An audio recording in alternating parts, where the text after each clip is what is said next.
You are listening to Radiant Creators, a collaborative project composed of people whose passion, purpose, and dedication requires forging their own unique path of empowerment and livelihood. A radiant creator isn't making a living, they are living. Heather Mays, welcome to Radiant Creators. Thanks so much for hopping on and talking to us today. Oh, thanks so much. It's such an honor to be here. I'm happy to speak with you. Oh, and I love the bag of toys behind you. Yeah, can't really cover up the fact that I'm a dog person, so I just let it roll. Yeah, it's like you're kind of going through that process we all do once in a while where we put all the toys in one spot so that they can scatter them around everywhere. Exactly. They never stay there for long, but they can look nice at the beginning of the day. By the end of the day, it will be everywhere in this room. Yeah, kind of a Zen practice. It's sort of like when you go out there and you rake the sand. That's it. Yeah. I'm sure that's why the dogs do that, to help us. I think they mess it up to help us. That's kind of how where they do the well, I guess not now, but in Tibet where they would make the huge mandalas with sand, and they would meditate and meditate and meditate, and they would do that, and then the Dalai Lama comes through and screws it up. Yeah. So. That's it. Our dogs are so wise, which they actually are, but I've never thought about it in that context. That's amazing. Yeah, they come and show you what it's about. No, it's not about straight lines. It's about messing everything up. Yeah, being in the moment and being present. Yeah, like one of the Chihuahuas here loves to when it's time to go outside for a walk. She's like, I have to find the right toy. She grabs it. She runs out in the front yard with it, really happy. Then drops it, just forgets about it. Runs around. Then when it's time to come back in, she's like, oh, there it is, and she grabs it and runs back in with it. There's this. Fantastic. I love it, and I'm sure it has to be the exact right toy for that moment, for that day. It changes. Yeah. It's kind of like us and our crystals and our necklaces and everything else, where one day it has power and the next day maybe not so much. It's a different one. Fit. Right. I love it. Fantastic. Yeah. Turn it a little bit. All right. So, well, where I found you was you were on Michael Jacko's podcast, and I thought that was really something, because what a great missing balance that the world has. So you have this sort of the intuitive warrior, this guy who's like, I don't know why people are afraid of bears. They're not scary. I'm like, yeah, they are. Right up to me, and it's fun. They eat out of the palm of my hand. I know. Yeah. He's what? Grizzlies can be a little testy, but He really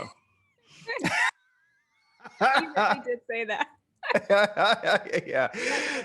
yeah, but and then you're on and you're like, well, I was in a supermarket and a plant yelled at me, you need to take me home, and I just thought, but see, that's really the kind of the inner archetype that all of us are missing, or not all, well, everyone's working on, but so many people really are missing, is where I think we're in a time right now where you have to have the intuitive warrior, but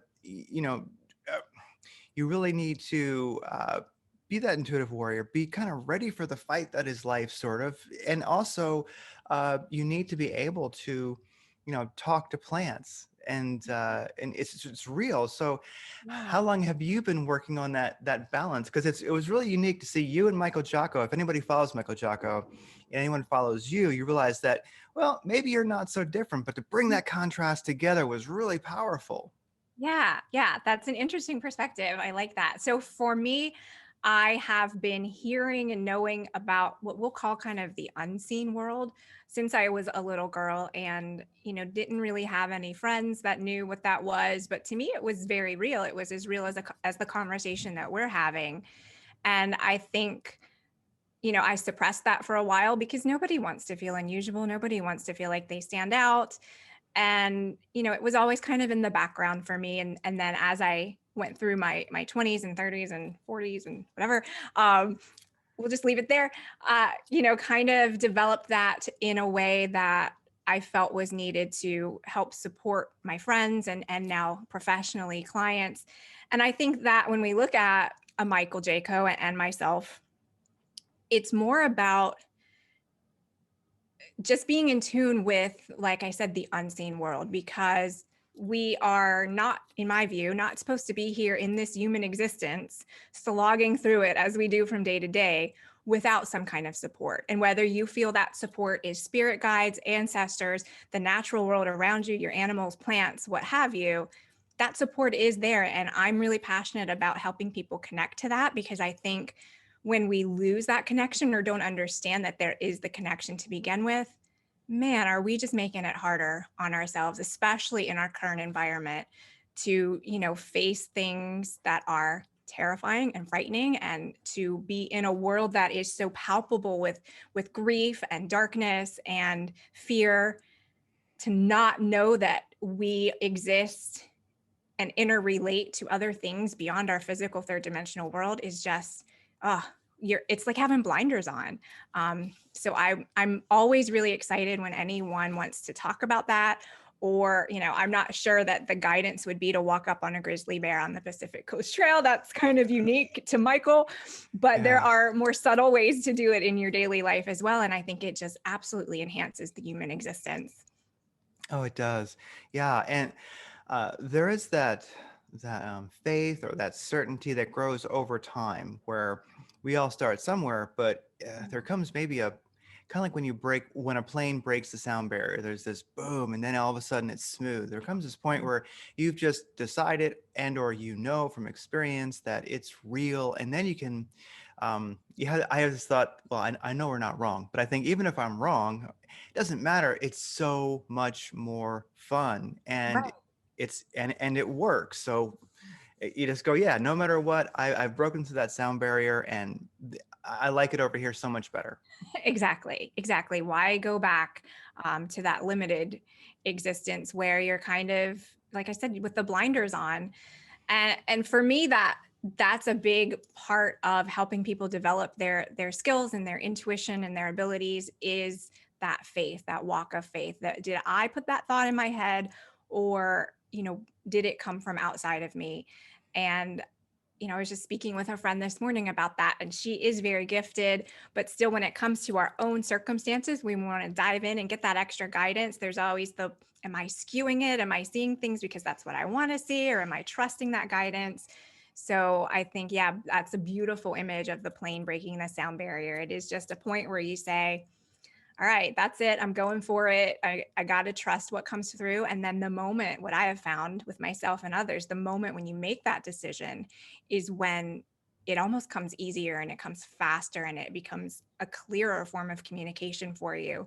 So that's very cool. Very cool way Oh to look at yeah. it. Yeah, it does become a lot, well, easier, or it changes. You hit a plateau, you start working from there, but definitely I like this side better. And the nice thing about, talking with others who are on this side is that it helps you, well, stay there and have faith. And then you also start realizing that, well, there's a lot of people who are living on this side of the sound barrier, Mhm. and life is working for them, you know. Yeah. And you mentioned urge. Well, you mentioned, something comes to you and you start wondering where it came from. And someone that I've really been recently, well, for a couple of years, but really recently getting into reading and listening to is Neville Goddard. Yeah. And one of the things he said in one of his lectures when he was asked a question, and it's great because you can hear it live, but there's a recording of it. Mhm. Um, when it came to our states, as he puts it, that you might want to create, he's like, well, where do you think the urge came from? And his take on it is ultimately, the urge, the intuition is, you could say, however one wants to, I'll say God for, I know people Yeah. have a lot of definitions. I'm just going to use the big word, right? God, Yeah. higher self, however one wants to see that. It came from there to be your highest evolution, your highest fun. So in a sense, the urge that is your it's like God, higher self, is constantly trying to give you your bliss, because every urge becomes, that's your greatest path of awakening right there in the moment. Yeah, that's beautiful. Yes, Neville Goddard is definitely a leader in that line of thinking, or at least in speaking out publicly and educating so many of us on it. And I think that's absolutely beautiful that even when you have that resonance with something and you feel a similar frequency, that is kind of the nudge from God, source, your higher self, whatever. sometimes a gentle nudge. I think there's another author who I can't remember right now that calls it a God wink. Yeah, I like that. But even like coincidences and things that you feel drawn to, you're supposed to. There's a lesson there, or it is leading you ultimately to your highest purpose, something amazing. And that, if that explaining it that way helps build that trust and that confidence in what you're sensing, you're just you. It's just you. You're trusting yourself in whatever form it's coming through. But then there are still some of us who have problems trusting ourselves. So then that becomes a whole other aspect of the conversation. But yeah, I love that. Neville Goddard is amazing. Yeah, and you think about coincidences, and really in a perfectly syncopated multiverse, how can there really be a coincidence? So there's nothing, it doesn't really, you start having that faith that it doesn't really work that way. So if it's a coincidence, well, we need a better word for it. Maybe a God wink is a good one. A lot of words we could use for it, but it's kind of like that term conspiracy theory. It's so dismissive, you Yes. know. It's like, no, it's yeah, you know. Right. It's not it's the same thing as coincidence. It's kind of like, well, that's a conspiracy incident. What? Right. Right. And then, with that, so many people have a resonance with it. How can it be just a theory or just something that like, yeah, I don't know. That's a pet peeve of mine. We might not go there, but yeah. Yeah, there's either, facts, which I know, well, we can define facts a lot of different ways, but I mean, still, there are certain facts like, gravity, temperature, the Yeah. north, south, magnetism. There's certain realities that we all go, okay, I'll call that reality. I like that, I like when I leave in the morning, I come back and the house is still there. I would like to have some continuity in this existence, Sure. And so Right. using those fundamental, anchors that we have with this reality, there are facts. Yeah. And with that said, it's not really a conspiracy theory. It's either empirical research based on facts or it is not. And so if it is, then what's conspiratorial about it? Yeah. So that's a form of faith for people too, especially the last year plus. You might say, is that, wait a second, I have the power of the world calling everything I think and believe, silly or a conspiracy theory. Like this has been. Would you say that 2020 has been a year of, wow, you've really had to go in and decide for yourself and experience what is true and what is not. Like some conspiracy theories are true, and being connected to source and following my urges is true, and seeing that I see a path through all of this which is thriving, even though I'm not supposed to be. All this bad news, Yes. I see something divine in all of this, at least for myself. Yeah. Oh, absolutely. I do as well. And I think it's about, so much of 2020 was personal sovereignty and personal truth. And, maybe that's part of the purpose of it, was for us to kick off our training wheels and say, okay, if I look at my family and friends around me, I may not share the same perspective. And maybe this is the first time in some of our lives where we have felt that different. So, to what extent are you comfortable in your own skin when the world around you is not necessarily reflecting your views and your perspectives back to you? Do you buy into your own personal truth, or do you buy into the movie that's being sold to you? And that's a decision that I think a lot of people have come to in 2020 that they perhaps didn't expect to come to that degree. And for me, that's a blessing because, like you said, that's that sound barrier. You're right there at it. Push on through and realize that your truth can help inform the world around you. So maybe there's someone, Craig, who doesn't want their house to look the same way when they come back, and that's perfectly acceptable too. But you're in control of that experience and of your reality. And you can see the circumstances in 2020 and 2021 as a blessing, as divinity, as a chance to really carve out the life that you want for yourself, because the old paradigm, the old way of doing things is done. So either you create something amazing for yourself or you create something less amazing for yourself, but the choice is fully on our shoulders. Either way, we want to experience that. And I think that's, for me, that's the blessing of it. And I'm with you. I don't see it as darkness or fear, or even, I don't know, some kind of imposed fear, darkness thing. That's a terrible vocabulary, but I think it was more of an opportunity and a wake-up call, a big giant alarm clock that some of us wanted to hit snooze on a lot, and we weren't able to find that snooze button. And it's Oh just, yeah. it's time to come into our own in whatever way that looks for each of us. Oh yeah. And I think 2020 and well, of course, 2021 so far too, for many people has really been maybe the first time. I'll say the first time. It probably is not the first time, but I'm going to say a big time where they questioned their teachers, they questioned their beliefs because um, I have, I'm fine with people who go to church every Sunday. That's good to me. That's good to go. And I find a lot of people who are a little hard coded and do that. Okay, that's just my word for it, right? They're doing that. Well, for the first time, I've seen like in the last year and a half or so, where they start going, I really have my own relationship with God or the Bible or whatever or a spirituality that is also expanding past that, and I really just beyond question, I'm not going to go with that doctrine completely anymore. I'm going to decide what parts speak to me. I'm not going to just have it all in. I'm not afraid of my own urges, my own will any longer. And that's a big deal. That's a big deal when somebody takes that step. You're like, wow, all right. Mhm. And I love that, not being afraid of your own urges. That's huge for someone. And for so many who have been indoctrinated in any of our systems, religion, corporations, Mm-hmm. medical, whatever it is, Yes. seen that across the board in so many institutions lately, that it is kind of I like to call it a defrost or like a thawing, like you're taking the steak out of the freezer and it's going to be a while, but it starts to kind of come to room temperature and become something amazing and something that you can work with more than the frozen version. So I think some people are feeling that thawing out and just an awakening, and for some it probably was a little more sudden than they wanted, but for others it's just a nice enfoldment into that. And again, it's which way do they want to take it and where do you want to run with it, and hopefully it's toward whatever feels right for them, because how amazing is it in the human experience that we all have these different perspectives and these different purposes and things that are aligned to us. We're not all supposed to be the same and see things in the same way.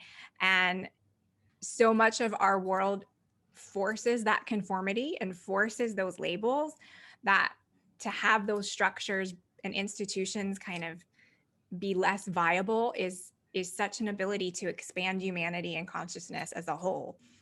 Oh yeah. And I like the way you expand it. It's not just being frozen or hard coded to a religion. It can be, yeah, corporatism. It can be political structures. It can be, honestly, it can be health. It can be diet. I mean, anybody who thinks that diet is not a religion, they just have, well, they're not as crazy as I am. They haven't done as many dumb things. They just need to try harder. And You're an overachiever, are you? yeah, you just need to yeah, try harder. You'll catch up. But yeah, because you can go from somebody who's a vegan one day and they have been for a couple of years, they don't look very good, and then the next day they're a carnivore now, and all Right. vegetables are starvation food, and you're like, that's quite a shift. You're like, Right. so you're saying that like all of our human ancestry that hunted and gathered is wrong if they ate a mushroom. Yes, they were mental slaves to carbohydrates. I'm like, I right on, man. All right. That floats your boat, brother. Go with it. Yeah, Yeah. there you go. All right. Okay. Next. Yeah. So it seems like 2020 was a book writing time for you, because Mhm. that time, like you're saying, it was a time for personal sovereignty, connecting to source, Yeah. finding our own spirituality, definitely, because, yeah, finding our own spirituality, deepening in that. Maybe one already had it, but deepening wherever you're at, I think people deepened. So Mhm. you created a book during 2020. I did. I did. So for 2020, for the maybe March through July, there was quite a journey for me, because of my intuitive work and empathic work and things like that. I felt, and many of us did, so I'm not saying I'm anything special, but I really felt the weight of the energy of the world. And there was so much grief and fear, that I really just felt I needed to look at that as a reflection of myself and go even deeper within. I do a lot of internal work and all of that, but to even go deeper in and say, what is it that I need to do within myself to move past this and to bring even more light and even more love into a world that really, really needs it right now. And, there were, I think for many of us, even though we may color 2020 as beneficial and uplifting ultimately in our view of it, I still think there was a necessary grieving period because so many of us had a view of what we thought life was going to look like, just in general, in the future for all of us. We had a trajectory, we had a path that we thought we were going on. And that path started to crumble for so many people. And we were in this place where there was no turning back. There was no going forward in the place in the way that we thought we would.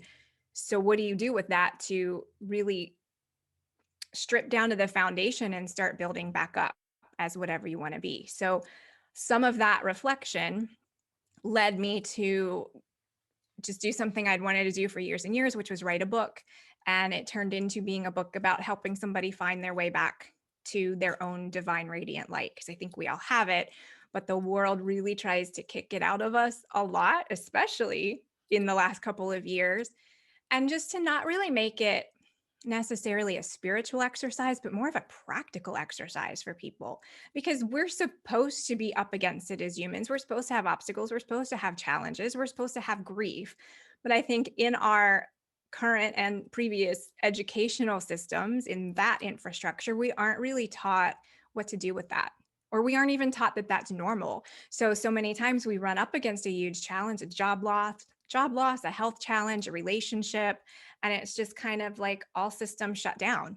We don't we aren't given the tools to really work through it or retract it and redefine ourselves. So I just wanted to put something out there that kind of was whimsical and a little off the cuff. Also a personal look at sometimes, I have an amazing life, but I've had crap happen too. So, just telling our personal stories, I think is so important to help somebody else realize I'm not alone. Also, I can get through it if that person can do it and that happened to her. Maybe things aren't as bad as I think they are, and I can take a step forward too. So, yeah, it was a period of introspection that kind of catapulted out this creative work that I thrust upon the world, so to speak, for whatever that's worth. No, I like it. I like that. I actually I ordered the workbook. I made a mistake on Amazon. I was going to get the book, but then I ordered the workbook. So I've been playing with that, but I have to get the book Yeah, too. So, yeah, um, for sure. yeah.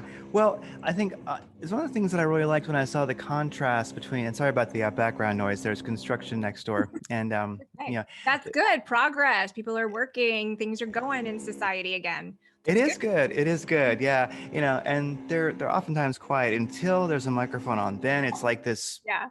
this cosmic synchronicity that Yeah. is. Perfect timing. Yeah, yeah.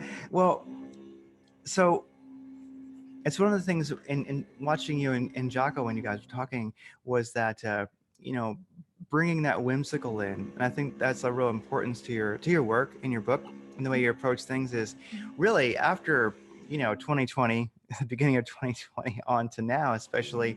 I think a lot of people have forgotten whimsical. Yeah. They're like, what is this? This is very strange. I don't. Why would I do this? This is Yeah. yeah, and so to start to do practical, like I was looking in the workbook, to start to do fun, practical, whimsical things, Mhm. um, I think that's a great path because there's nothing wrong with, I mean, everything is spiritual. So in a sense, if you're coloring, if you're talking to plants, whatever, I think we tend to make it too hard and we forget that really it's your daily practice is your spiritual practice. So it's you have body, mind, and spirit. You want to kind of make sure you have some kind of a template every day where you're working on all of those in a way that isn't too awful. Like you're not forcing yourself, and you just keep improving. You go, well, I know if I do these things every day, or if I have my weekly schedule, I Mhm. improve. And I think something that many people have really been lacking is, well, any sense of levity whatsoever, whimsical nature, or even taking time to talk to their plants. They just get mad, oh, my plant's dying. But well, why don't you ask it what's going on? Why don't you listen a little more? Yeah. Yeah. It's that unseen world and the unseen world within us. And like you said, I think there's a history of self help books or spirituality books that are heavy, just heavy and make you think that you've got to go to, a convent, you've got to give up your worldly possessions, you've got to become a monk, you've got to take some massive step to shift things for yourself in your life.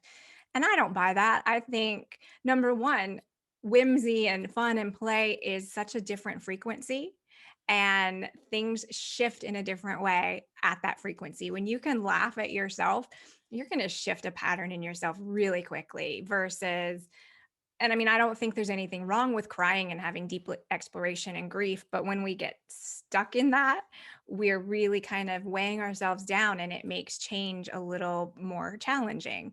So I absolutely think that having a sense of play and fun and whimsy, and even with the hard stuff, I mean, I talk about in my book, my friends checked me into a psych hospital at one point because I had a little bit of a break with an anxiety medication I was on. And some people, that could be a deal breaker for them, and they would not necessarily, like, I know there are people like, why would you even talk about that in a podcast or go like public with that? Because I know there are other people that that's happened to, and because I like to laugh at myself. Like, looking back at it, it was a really positive thing because it shifted me into a path of energy and holistic health. But at the time, was it horrible to go through? Absolutely. It was humiliating. But if you can't laugh at yourself, you can't expect the universe to play with you, and you can't really expect a frequency of positivity to come into your life either. So I like to be very irreverent and whimsical and have fun because, if nothing else, it's raising the vibration. Yeah, and that's what helps in breaking that sound barrier and being on that other side of faith. Because then when the disasters come, the unhappiness comes, we all have those. That's just inherent. It's going to happen. Then you process it differently. Even Yeah. if you're going through a real depression, like a bit of a dark night of the soul, you're just like, which is very easy in 2020. I think everyone maybe has gone there a little bit, where you kind of go, oh man, why anything? Why, Exactly. you know? Yeah. Why And, indeed? yeah, but then yeah, so just like how we're laughing, you start to kind of laugh at it, and you go, oh, it will pass. Also that it has something for you, Yeah. and you kind of go, well, I know, Dark Knight of the Soul, that you really want to get me down. Okay, so let's do it. All right, come on, let's get to the bottom. Come on. Yeah. And Roll you, up your sleeves. Let's go. yeah, Bring it. What you got? yeah, Yeah. okay. I'll go out and I'll lay in the front yard like face down, and I'll just like, I'll just. and then the Dark Knight of the Soul goes, all right, okay, we quit. Yeah. It's You no know, fun anymore. yeah. Would you take this seriously? We're trying to bring you darkness. Come on. Yeah. And so could we just get to the end? Just get to the end, because that's what I really care about. This is all Yeah. just, boring. Yeah. Well, because now it does show, I think one thing maybe we have been learning is that you really have to feel your way. I mean, we do use logic, of course. I mean, yeah, we live in, a physical reality, and so we use logic. Yes, I mean, of course, but it seems that as we think about the concept of, or the reality of ascension, then you realize that, wow, well, the future really is feeling your way. That's what we're going to have to do. So more and more, eventually, like for me at least, more than 51% of everything I do is I'm feeling my way. Really, that's how I'm getting there, because the blinders won't work. It's a weird reality when logic at this time will only get you so far. Logic starts to fail, and you go, wait a second, I'm going to have to use my intuition. I'm going to have to feel. I'm going to have my urges, because nothing else works. Mhm. You know. Yeah. And that's what I think too, where our educational system, depending on what type of educational system you were in, but mainstream education has failed us as well, because we're kind of, it's either hinted at or really said explicitly that intuition is not something to be listened to. You can't necessarily trust your gut, and you should just logically think through everything because we're humans. Logic is kind of our superpower. Well, sure, you can look at it that way, but even at a brain wave state, when we're in beta and we're in fight or flight, that's great. That serves a purpose. That got our caveman selves out of danger. And we still need those situations and need that ability. But sinking deeper into alpha and theta is where those brain waves slow down and we're allowed to perceive instead of achieve. And I think it's that shift in the energy of how we interact with the world around us and ourselves that a lot of people need to become familiar with and learn. And I think that was, again, one of the gifts of 2020 was you couldn't really logic yourself out of some of the things that were happening. There was no 1 + 1 = 2. Anywhere you looked, it did not make sense. So then what do you fall back on? Do you fall back on that faith and trust in yourself? Do you fall back on that trusting your intuition and your gut? And if you haven't done it, if you were in your adult life and you never ever trusted your gut feeling on something, surprise, what a great time to learn. Welcome. You get to sit at the big kids table and figure that out in a really large way right now in the world. So, I mean, I think that's a huge opportunity for people. I won't even call it a lesson. It's an opportunity to see how amazing we are, that we have those abilities and those gifts that we can plug into that maybe in large part the world around us said we didn't have. And that's an important part of the ascension process, I think, is that we do have a lot of old programming in our bodies that, like, we have the amygdala, we have the hippocampus, we have like a lot of old parts of our brain. It's fine that they're there, but they're very good for how we used to think. Like, they're very good for a wolf. They're very good for a lot of things, but really for us, we have to just realize, oh, I have this old programming, and a lot of it is hard coded. It's been a little bit fossilized from trauma, and I have to break that loose because 2020 could be a hard year in 2021, because I think if you look at logic, you go, wow, the future sucks. But if you look, if you look at it, because I don't know, yeah, but if you look at intuition, if you feel, okay, there's more reasons for me to be here than that. And I know that, in spite of whatever the world may or may not be doing, I can be whimsical, I can frolic, I can have wealth, I'm creating this reality. So I see those storm clouds out there, but I have Rumi called it the tent, that in this crazy, there was this crazy storm and everything like that, but they were in the tent, and in the tent there was just perfection. So you realize you kind of have this inner arc Yes. that you have, and you just go, well, I'm good here, and I'll just manifest.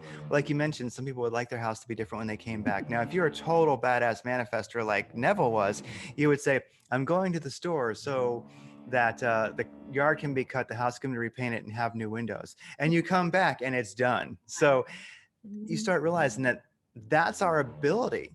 And so it's really, and you figure, well, once I've broken that sound barrier, you know what? There's a lot of crazy people over here, and all of a sudden you start to see them, you start connecting with them, your social grid changes, and really, it's funny, but it's the first time, at least for me in life, where you go, well, logic's going to just lead you down a depression.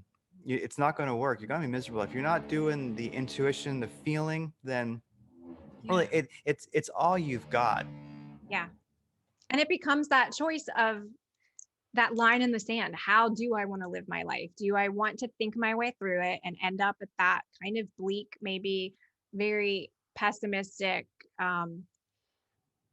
not thriving situation? Or do I want to sit back and ride the wave? And maybe you don't have a tent yet in the storm, but maybe you have the storm, but you dance in the rain, or you see the rainbow. It's all about shifting that perspective. And I have a friend who is a front man in a band and is also a very big fan of Neville. And so to piggyback on your story about the house, he has had times where he's needed to maybe play a concert in front of 20,000 people and the weather looks like it's going to tank and it's going to be a horrible day. And so he will start the day before or hours before picturing the sunshine, picturing that the storm just passes by easily. It totally goes against what all the weathermen said, and it comes to pass for him. So we do have those abilities and that power. And I think when we do find our tribe or we connect in with others who do that too, it's almost like an amplification. When you see that somebody else can do that, I would also like to go to the store and come back to have the grass cut. That's amazing. But maybe you see somebody is able to, like you said, find wealth or abundance or change the weather for an event that they want, then that kind of sparks an idea in everybody else to do it. And it becomes this new 4-minute mile almost. It's this new thing that we can achieve. Somebody's already done it. Hey, if they can do it, I can do it. And it raises, again, the vibration and the frequency. And whole new, I don't want to sing a whole new world. That was going to come in my head from Aladdin, but it's a whole new possibility of how to live in this life, live in a third dimensional world as we are ascending. But it's like we're practicing those things that are going to be energetic and so much more prevalent in our life and our consciousness as we do ascend. And to your point about things being hard coded in the brain, absolutely. I mean, there are chemicals that our brains are releasing, that's where some of our emotions get stuck and stagnant, because our brains are releasing the same chemicals whether we think about an event or actually experience it. So when you look at what's being broadcast to us from media and all of that, we're just reinforcing fear and fear and fear and fear. And our brains are kicking out those chemicals that lock that into our physical bodies. So, that's really critical too, I think, to disengage to the extent that you can and direct your own movie instead of watching the one that's kind of being spoon fed to us sometimes. Yeah, directing our own movie, writing our own script, and that just comes down to really that's natural for us, and Yeah. it's nice where most I think of us have we've lived in the logical world, and then you would occasionally have your insights, your intuitions, you would manifest, but it was always this like side hobby. And Yeah. one of the blessings of 2020, you realize like, okay, now my hobby has to become my profession. Right. My side hustle has got to get upgraded. Yeah, your side hustle becomes life. So that's a beautiful thing. So I think that it's good that we're talking at this time, because I think that's where a lot of people who've broken that sound barrier, I think they've kind of arrived. I think Yeah. there's a lot of people who are on the other side now, looking around, going, "Oh, look, there's Heather Mays and Michael Jocko, and like you would think that they're different, but you realize, but no, on this side of the sound barrier, we all get along. It's a different reality." Yeah, I have this conversation with my mom a lot where it's so surprising because being in kind of the spiritual community for a number of years, there's been a shift lately that I didn't see coming, even though I'm psychic. There are some individuals now that are waking up, if you want to call it that, or, crossing that sound barrier where it can be anything you want now. It's, a political view that necessarily 10 years ago, I wouldn't have expected would align with spirituality and a quest for spirituality and a quest for truth. And you can have kind of anything you want. If aliens your thing, that's cool. If spirituality is your thing, that's cool. If you're voting in this certain way, that's cool. There's like such a beautiful acceptance and an openness to all of that, which is strikingly different from some of the perspectives that we're being sold, where we're maybe painted as not being accepting of others and being judgmental and having certain limiting beliefs, when in reality it's the exact opposite. So it's kind of like, come over here, come to the area of the circus with the funhouse mirrors where everything looks however you want it to look.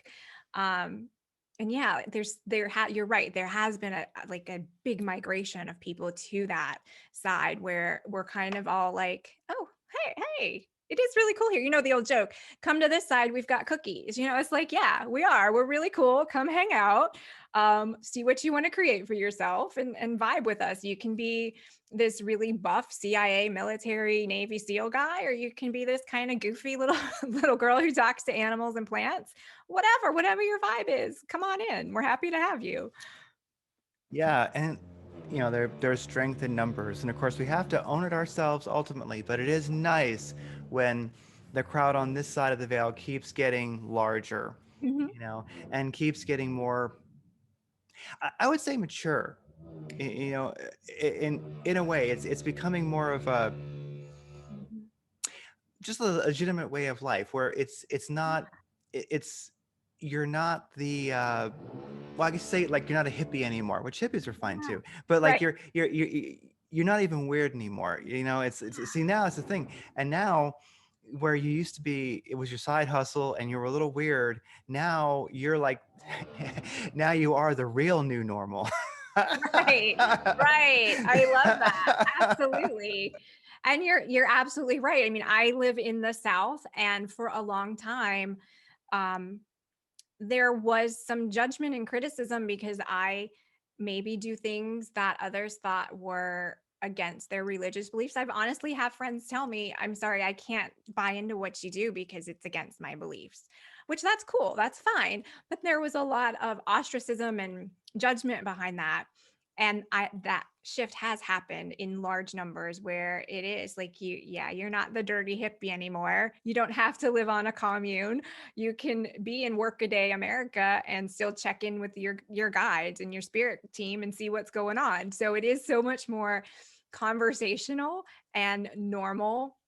And that's another thing that has been a little surprising to me. And I tell that there are still some friends of mine who are almost kind of hiding out. Like they have these abilities and they have these gifts, but it's been a little frightening to come out of that particular closet and talk about them openly.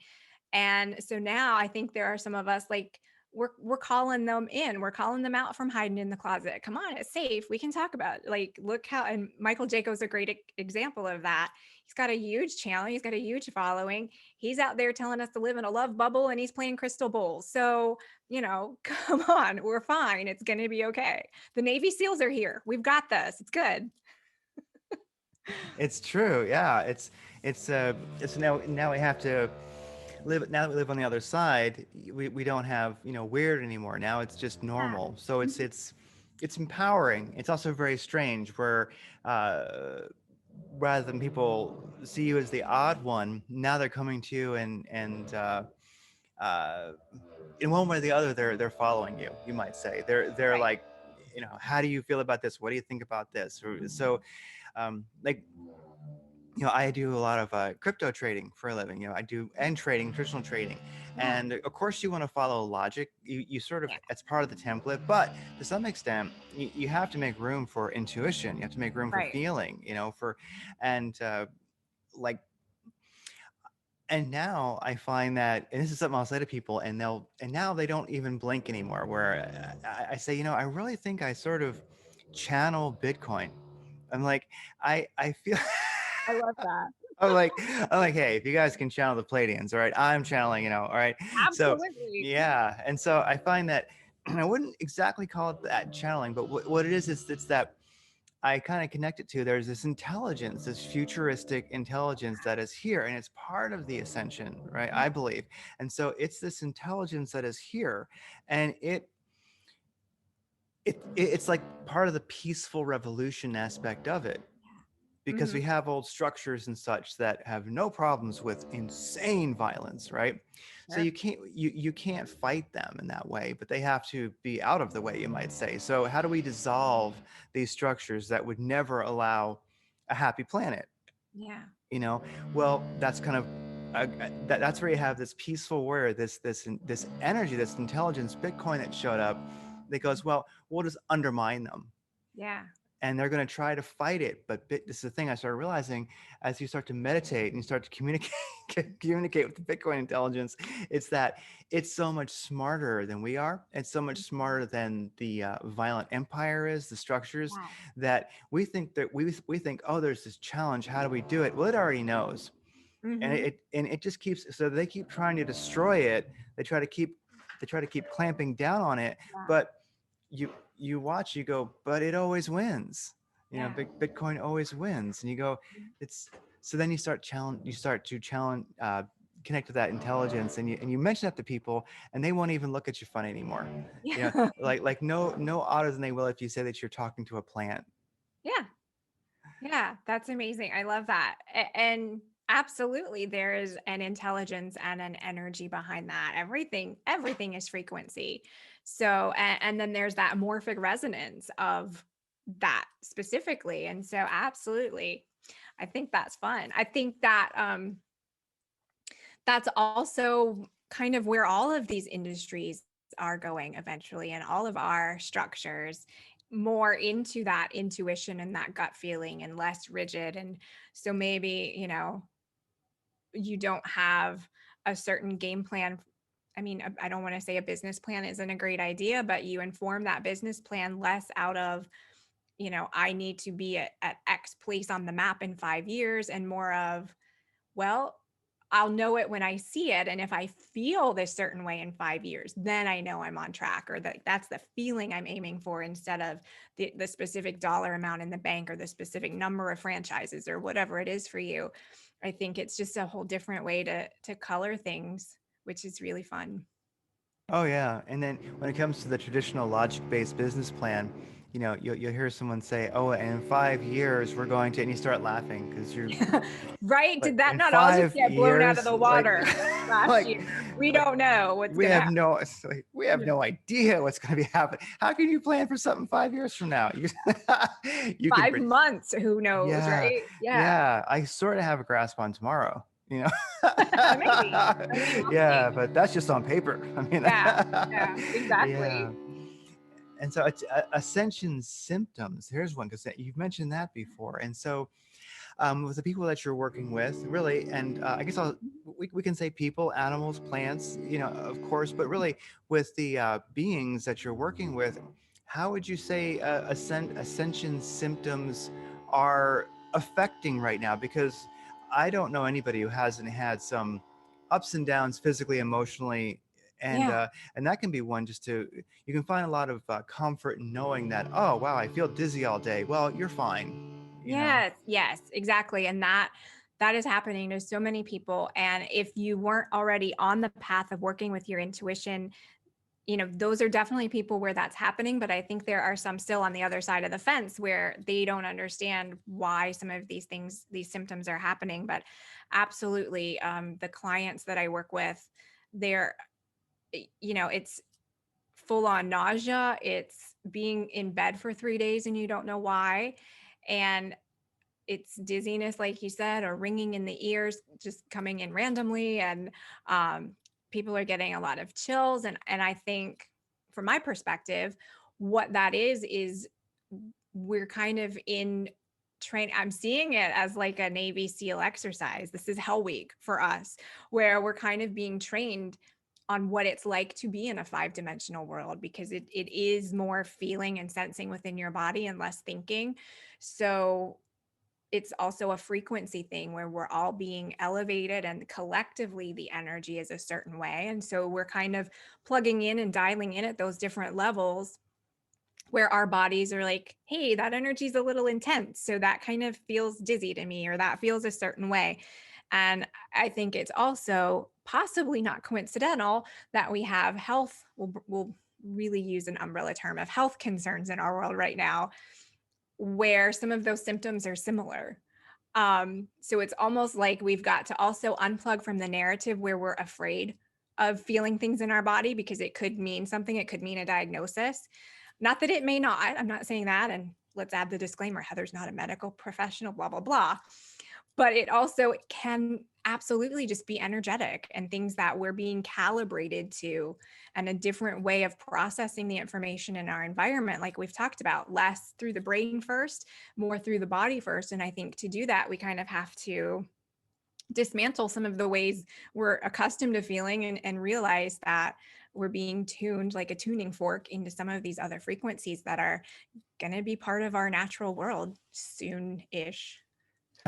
And as we learn to tune into so of course we've always had intuition, and I also look at, well, intuition is the spiritual aspect, and I think of instinct as the physical aspect, and of course they sort of blend, and we can say they're one. Sure. But for the sake of, I don't know, language, I guess I'll say there's two. There's the instinct of the body, and then of course there's the intuition, and that's the spiritual aspect. Even though they kind of blur, they seem to be two different things, you might say. Mhm. And as we tune back into our physical instincts and, of course, your spiritual instincts, that can be very disorienting, because these are senses that we haven't really used. And it's like in The Matrix, that great line where Neo asks Morpheus when he's kind of being rebuilt. He's in all this acupuncture and everything. He's getting Yep. re-strengthened because he's never used this body that he now finds himself in. Yeah. And he asks Morpheus, "Why do my eyes hurt?" And Morpheus gives him this amazing look, one of the best moments in the movie. And he says, "It's because you've never used them before." Mhm. you know, and Mm-hmm. you think, wow. And That gave so, me chills. Yeah. yeah, it's a great part of the movie. That movie's so full of Yeah. good stuff, you know. Yeah. And so you start realizing, well, of course, if you're using your instinct of your body, the instinct, your spiritual instinct, well, you've never used it to this extent. Now you're in, you say hell week, and the only way through it is through your physical and spiritual instinct. Well, that's a new one. That's Mm, that's like you've been training for this moment, and there's still more to go. But this is where there's this transition. yeah. Mm-hmm. You won't be the same person on the other side, but you want to be that person on the other side. Yes, that's where the real fun is. Like Yeah. we're just starting, we're just waking up to that.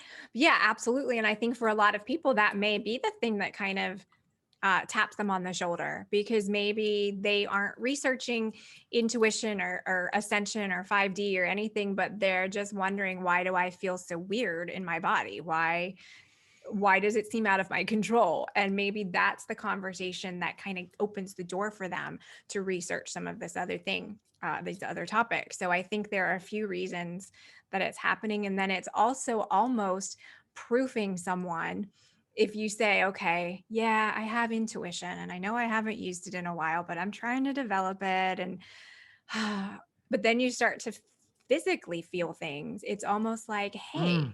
maybe that's real, because we don't like to take a lot of things just on speculation as humans. We really like to have the experience of it. So this is a way to experience it in a really physical way, that, oh, okay, maybe my stomach churning means this isn't a good situation for me, or maybe me feeling dizzy means that somebody's energy is off the charts or high vibe or not aligned to me, or whatever it is for you. But it's a way to kind of take your new model body out for a test run and see how it works for you. Oh yeah, because I'm doing some, I guess you'd call it sports therapy. The guy doesn't like to be called a masseuse. You know, he'll get mad about that. So Right. it's not really a massage. It's more like uh, loosening up some tight spots that I have, so I can continue some other training that I'm doing. Yeah. And uh, it's one of the most profound experiences ever because, like with what you're saying, after I go there and he kind of like grabs muscles and says, lift your leg, like push this way, does this. And you're just like, it's a whole different thing. He's getting really deep in there and loosening up and finding the tight things and having you work to stretch and pull them. And then when I leave there for the next couple of days, using my body is this weird experience because I'm Yeah. like, this is not the same. This Yeah. is way, way, way different. And you realize how much you leaned on and were kept tight by those, I would say like fossilized emotions in the body. Mm-hmm. And it's like you literally had this crutch that you were leaning on that was ultimately trauma, pain, etc. And once that gets dissolved, and in this case we're doing that kind of therapy, it's because you were spiritually, you were mentally ready for it, then the body was manipulated directly to kind of help it catch up. You go, I have to, it's almost like I have to, when I'm doing other training, be careful not to injure myself, or be careful because you go, I have this whole new range of motion and ability to feel and move that doesn't have any, here's the thing, it doesn't have any strength behind it yet because I've never used it. This new Yeah. range of motion. Yep. So we have to That, be I love that gentle. phrase. We're having a new range of intuitive motion and a new Yes. of, yeah, awareness motion. Um, I see visuals a lot. And what I was seeing for you while you were saying that was kind of like the Rocky movie where, Yeah. at some point during the fight, you got to go to the corner, wipe the blood off your face, get the water squirted in, your coach is rubbing your shoulders, and you get back in. So, that's some of what that recalibration is for us, is we're like, whoo, okay, the battle is still ongoing. We've got to, let's go to our corners, revamp, recalibrate, and then we're going to come back in even stronger and finish this thing up. Yeah. And it's that personal knowing that I'll win. You Yeah. just know it. You go, I'll win. This is just, this is just a bad week. I'll Just a win. bad 52 weeks. Yeah, this is just a bad. Fine. Yeah, it's an off year. I'm gonna win, and you know That's right. it. And it doesn't really feel like it right now. I mean, I've gotten hit in the head 72 times, but I'm gonna shake it off and win. That's right. It's okay. Yeah, and well, along with Ascension symptoms, I mean, one thing I have been noticing is people's diets changing and also their appetite sort of just falling off, and because one thing I'm finding is, let's say, as you get your vibe higher, you start moving into that new range of intuition and feeling Mhm. of physical instinct. It's great to go. The more time you can spend in nature, especially barefoot, the better, and let that natural human instinct expand and start to feel. Use your peripheral vision. All these things are beautiful practices. But I'm also finding, of course, eating is too, and it's something you mentioned with Michael Jocko. Is I call it machine food now. Yeah. If a machine was involved in the creating of it, if it's processed in some ways, the energy is not there compared to a bucket of raw ingredients that you make into something. And it really tends to shut me down now. Yeah, yeah. And so many people are finding that. Or the opposite of that, in that so much energy was invested along the production line that what you get isn't a nourishing kind of energy for our bodies. It's kind of a funky, like pig pen and the cloud of dust behind him energy that comes with the food, but and it hits you different. It affects you in a different way, but it's no longer nourishing. And I think so many of us are turning more to, and I think this is a real thing. I don't know what the real program is, but in intuitive eating, what serves my body and my energy right now in this moment. And today it might be veganism. Tomorrow I might want to eat a burger, but it's really like those ascension symptoms, tuning into your body and the energetic field around you and saying, what is it that serves me best today? Yeah, it's so important. Yeah. And like you said, absolutely the natural world. And the more we can get close to that, it definitely serves us better. Um, and that machined food, absolutely. It just, I mean, it has purpose, it has calories, it has kind of that outdated, the food pyramid, and you need this many grains and that and whatever. In my opinion, that's all been manipulation too, and part of the story, because it served different masters um, in different industries. But that still kind of awakening to your personal sovereignty and what you're eating too, and what we're feeling, and what future we're choosing for ourselves, and what current present moment we're choosing for ourselves, and then in what we're choosing to fuel ourselves with. It all dovetails together into this new way of being human, which is really what the old way of being human was, but we got kind of pushed off course of it. So we're just kind of finding our way back. Yeah. So I think when you're eating, like if I go to the store, I wish there was something frozen that was good. I go, gosh, I'd love to have some frozen food. But then you look at the ingredients and you go, let's see, Yeah. glyphosate enriched GMO mutant wheat and canola oil. Right. Yeah, I'll pass. And if, when we talk about, this group of people on the other side of the sound barrier, one of the things I teach my the people who mentor with me, and for a while I found it really difficult because they'd be kind of embarrassed. But when you go to a grocery store, check in with your intuition. Yes. Is this fruit right for me? And I'll even have people take a pendulum, and okay, so they're kind of Yes. hiding the pendulum, like because they don't want other people to see. But that's a great way to start that conversation with your higher self and your energy and source, and check in, because you might not trust your physical craving as far as, I'm really hungry for chocolate, but check in. Does that chocolate serve a purpose for me right now? If not, what is it? And that's another great way when we talk about whimsy and playing. That's a great way to just play with your intuition. And it's a great way to ostracize people in the grocery store. But hey, whatever. We're all social distancing still. That's fine. It's no problem. Oh, it's so fun. And now the thing is, if you are in Trader Joe's and you have your pendulum out over the chocolate, more likely someone's going to say, oh, what you getting? Is that good? Right, right. Is that an amethyst pendulum? Like what? Yeah. Yeah, yeah. I'm not so sure about using a metal chain. I like to use, a leather strap, Right, right. And Here, so borrow my feather wand, because that really works for me. Yeah. exactly. Yeah, that's the thing. We have that expectation and of, being crazy. I better hide my pendulum. But now, you're probably that's kind of out the window. Now it's like, now we have to live with being mainstream, how, Right? Who would have thought? Yeah. yeah. Oh my gosh. Well, it's been, I don't want to keep it too long. I mean, it's been great talking to you. Definitely something for people to check out on your website is the energy mandalas, the work. So you do those for individuals. You will do those for someone as a service, I believe, but also you have a bunch that people can, for a very minimal price, download the high res version of, for different meditations, different energies, Mhm. and I think those are all fantastic looking. But if you could just, well, as we wrap up, just what are some of the services that you offer people? And also, we didn't get so deep into it, talking to you this time, but also for animals, like there's a services page on your website, of course, but what are some of the things that you offer? Yeah, great. Well, thanks for that question. So yes, I am a jack of many trades. I offer a lot of things over the years, but I find that it all kind of works in concert together. So I kind of started out early as an animal communicator. So that's animals that are physically with us or animals in spirit. So it could be some mediumship as well in that. But what I learned in speaking and communicating with our animals is they are so much partners in our lives and they're so aware of what's going on with us that they were kind of showing me that the humans could use some support too. So I also offer intuitive counseling and energy healing for humans as well as pets. And then I offer coaching if you want to explore your abilities and take that a little further, kind of see what makes you tick because everybody works differently with their abilities. And then, like you said, the art, where it is an energetic signature portrait, is the geometry and the colors and the physical representation of the frequency that is you.